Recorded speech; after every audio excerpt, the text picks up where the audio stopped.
Praise lord అందరికీ. ఈరోజు అపోస్తుల కార్యములు 9వ అధ్యాయము చదువుకుందాము. ప్రారంభిస్తున్నాను. సౌలు ఇంకను ప్రభువు యొక్క శిష్యులను బెదిరించుటయను హత్య చేయుటయను తనకు ప్రాణాధారమైనట్టు ప్రధాన యాజకుని యొద్దకు వెళ్ళి, ఈ మార్గమందున్న పురుషులనైనను స్త్రీలనైనను కనుగొనిన ఎడల వారిని బంధించి యెరూషలేమునకు తీసుకుని వచ్చుటకు దమస్కులోని సమాజముల వారికి పత్రికలిమ్మని అడిగెను. అతడు ప్రయాణము చేయుచు దమస్కు దగ్గరకు వచ్చినప్పుడు అకస్మాత్తుగా ఆకాశము నుండి ఒక వెలుగు అతని చుట్టూ ప్రకాశించెను. అప్పుడతడు నేల మీద పడి, సౌలా సౌలా, నీవేళ నన్ను హింసించుచున్నావని తనతో ఒక స్వరము పలుకుట వినెను. ప్రభువా, నీవెవడవని అడుగగా ఆయన, నేను నీవు హింసించుచున్న యేసును. లేచి పట్టణములోనికి వెళ్ళుము, అక్కడ నీవు ఏమి చేయవలెనో అది నీకు తెలుపబడునని చెప్పెను. అతనితో ప్రయాణము చేసిన మనుష్యులు ఆ స్వరము వినిరి గాని ఎవనినీ చూడక మౌనులై నిలవబడిరి. సౌలు నేల మీద నుండి లేచి కన్నులు తెరచినను ఏమీయూ చూడలేక పోయెను గనుక వారతని చేయి పట్టుకొని దమస్కులోనికి నడిపించిరి. అతడు 3 దినములు చూపులేక అన్నపానములేమియూ పుచ్చుకొనకుండెను. దమస్కులో అననీయ అను ఒక శిష్యుడుండెను. ప్రభువు దర్శనమందు అననీయ అని అతన్ని పిలువగా అతడు, ప్రభువా, ఇదిగో నేనున్నాననెను. అందుకు ప్రభువు, నీవు లేచి తిన్ననిది అనబడిన వీధికి వెళ్ళి యూదా అనువాని ఇంట తార్సు వాడైన సౌలు అనువాని కొరకు విచారించుము. ఇదిగో అతడు ప్రార్థన చేయుచున్నాడు. అతడు అననీయ అను ఒక మనుష్యుడు లోపలికి వచ్చి తాను దృష్టి పొందునట్లు తల మీద చేతులుంచుట చూచియున్నాడని చెప్పెను. అందుకు అననీయ, ప్రభువా, ఈ మనుష్యుడు యెరూషలేములో నీ పరిశుద్ధులకు ఎంతో కీడు చేసి ఉన్నాడని అతని గూర్చి అనేకుల వలన వింటిని.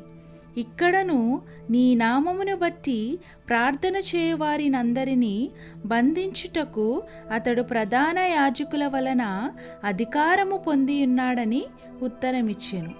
అందుకు ప్రభువు, నీవు వెళ్ళుము, అన్యజనుల ఎదుటను రాజుల ఎదుటను ఇశ్రాయేలీయుల ఎదుటను నా నామము భరించుటకు ఇతడు నేను ఏర్పరచుకొనిన సాధనమై ఉన్నాడు. ఇతడు నా నామము కొరకు ఎన్ని శ్రమలను అనుభవింపవలెనో నేను ఇతనికి చూపుదునని అతనితో చెప్పెను. అననీయ వెళ్ళి ఆ ఇంట ప్రవేశించి అతని మీద చేతులుంచి, సౌలా, సహోదరుడా, నీవు వచ్చిన మార్గములో నీకు కనబడిన ప్రభువైన యేసు నీవు దృష్టి పొంది పరిశుద్ధాత్మతో నింపబడునట్లు నన్ను పంపియున్నాడని చెప్పెను. అప్పుడే అతని కన్నుల నుండి పొరల వంటివి రాలగా దృష్టి కలిగి లేచి బాప్తిస్మము పొందెను. తరువాత ఆహారము పుచ్చుకొని బలపడెను. పిమ్మట అతడు దమస్కులోనున్న శిష్యులతో కూడా కొన్ని దినములుండెను. వెంటనే సమాజ మందిరములలో యేసే దేవుని కుమారుడని ఆయనను గూర్చి ప్రకటించుచూ వచ్చెను. వినిన వారందరూ విభ్రాంతి నొంది, యెరూషలేములో ఈ నామమును బట్టి ప్రార్థన చేయువారిని నాశనము చేసిన వాడితడే కాడా? వారిని బంధించి ప్రధాన యాజకుల యొద్దకు కొనిపోవుటకు ఇక్కడికి కూడా వచ్చిన్నాడని చెప్పుకొనిరి. అయితే సౌలు మరీ ఎక్కువగా బలపడి ఈయనే క్రీస్తు అని రుజువుపరచుచు దమస్కులో కాపురమున్న యూదులను కలవరపరచెను. అనేక దినములు గతించిన పిమ్మట యూదులు అతనిని చంపనాలోచింపగా వారి ఆలోచన సౌలునకు తెలియవచ్చెను. వారు అతన్ని చంపవలెనని రాత్రింబగలు ద్వారముల యొద్ద కాచుకొనుచుండిరి. గనుక అతని శిష్యులు రాత్రివేళ అతనిని తీసుకుని పోయి గంపలో ఉంచి గోడగుండా అతనిని క్రిందికి దింపిరి.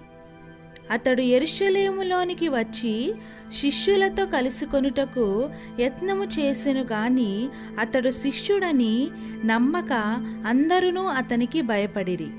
అయితే బర్నబా అతనిని దగ్గర తీసి అపోస్తలుల యొద్దకు తోడుకొని వచ్చి అతడు త్రోవలో ప్రభువును చూచెననియు ప్రభువు అతనితో మాట్లాడెననియు అతడు దమస్కులో యేసునామమును బట్టి ధైర్యముగా బోధించెననియు వారికి వివరముగా తెలియపరచెను.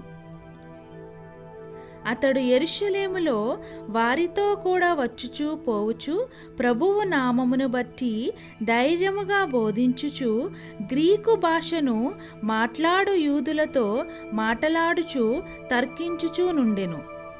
వారు అతనిని చంపయత్నము చేసిరి గాని సహోదరులు దీనిని తెలుసుకొని అతనిని కైసరేయకు తోడుకొని వచ్చి తార్సునకు పంపిరి. కావున యూదయ గలిలయ సమరయ దేశముల యందంతటా సంఘము క్షేమాభివృద్ధి నొందుచు సమాధానము కలిగి ఉండెను. మరియు ప్రభువునందు భయమును పరిశుద్ధాత్మ ఆదరణయు కలిగి నడుచుకొనుచు విస్తరించుచు ఉండెను. ఆ తరువాత పేతురు సకల ప్రదేశములలో సంచారము చేయుచు లుద్దాలో కాపురమున్న పరిశుద్ధుల యొద్దకు వచ్చెను. అక్కడ పక్షవాయువు కలిగి 8 ఏండ్ల నుండి మంచము పట్టియుండిన ఐనేయ అను ఒక మనుష్యుని చూచి, పేతురు, ఐనేయ, యేసుక్రీస్తు నిన్ను స్వస్థపరచుచున్నాడు, నీవు లేచి నీ పరుపు నీవే పరుచుకొనుమని అతనితో చెప్పగా వెంటనే అతడు లేచెను.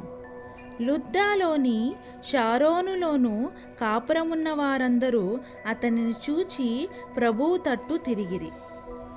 మరియు యొప్పేలో తబితా అను ఒక శిష్యురాలు ఉండెను.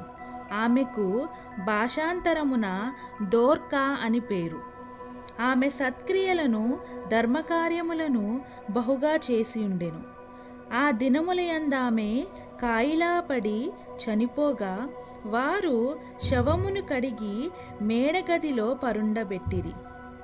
లుద్ద యొప్పేకు దగ్గరగా ఉండుట చేత పేతురు అక్కడ ఉన్నాడని శిష్యులు విని అతడు తడవు చేయక తమ యొద్దకు రావలెనని వేడుకొనుటకు 2 మనుష్యులను అతని యొద్దకు పంపిరి.